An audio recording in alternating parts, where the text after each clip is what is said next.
Okay. This week I read Air of Fire by Sarah J. Maas, the third book in the Throne of Glass series.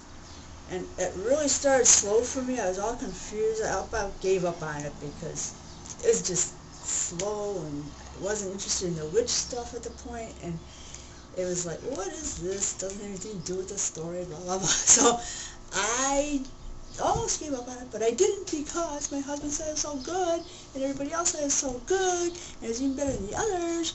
But I didn't feel that way, okay? I did like the second part. It's in two parts. Part 2 is a lot better than part 1, I thought.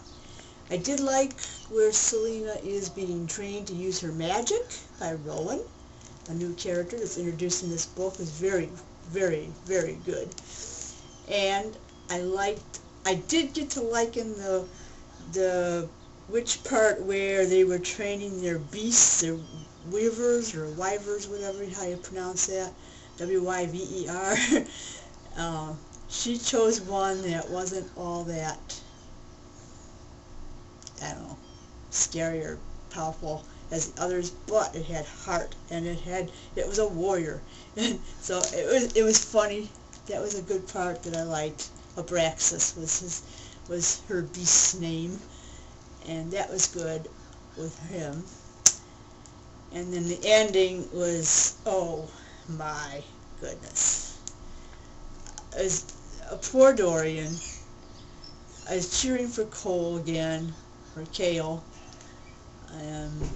and then they also introduced her cousin, Adian, I think his name is, Adian, and he was okay. Adian I liked sort of alright. I mean, I wasn't really one way or the other with him at the beginning, but by the end I was getting to like him better. And he and Kale sort of agreed because they had Selena in common, that they both cared about Selena. So that was pretty interesting.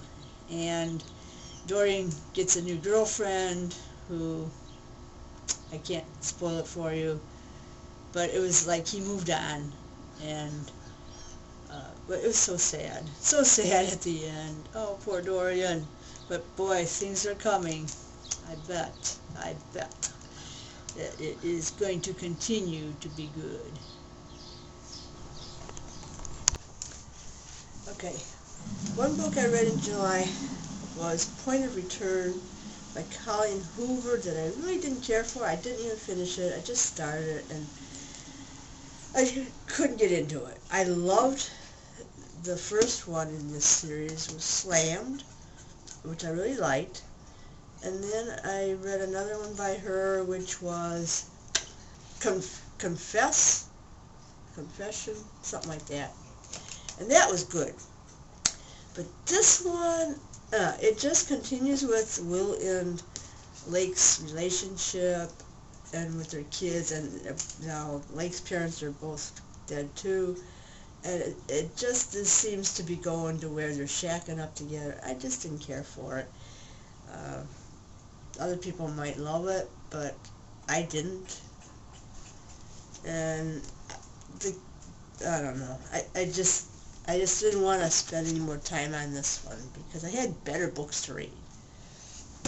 Like The Heart of Betrayal by Mary E.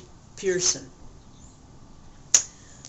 This was a wonderful book. It's the sequel to Kiss of Deception, which I really loved. It was with a lot of adventure with this princess, Leah, who is a wild one. She's not your typical princess, for sure. And you have the assassin that likes her, you have the other prince that likes her that she was supposed to marry that she ran out on, and so they're both after her in the Kiss of Deception. And this book continues where it left off, where the assassin has taken both Leah and Caden as prisoners to Vaden, the barbaric kingdom. Oh, and what adventure. The whole time they're scheming, planning how to escape. Uh, there's a lot of humor in this book, which I loved, and it just moves so quickly. There's not one boring part in it. I got in her right away, and I loved it. Absolutely, highly recommend this. Uh, it's a fantasy because it's just, made up kingdoms, but, and of course they have the map on in the inside cover and on the back cover. Um, so you have an idea where the kingdoms are. But it is super good. It's a lot of relational stuff, but it's also a lot of action and plot, and I loved it. I couldn't put it down. It was it was wonderful. Um, I don't want to give any part away except to say that if you want to find the favorite parts, a couple of my favorite parts I did mention in my review on my blog. So, but yeah, I can't wait for the next book in the series.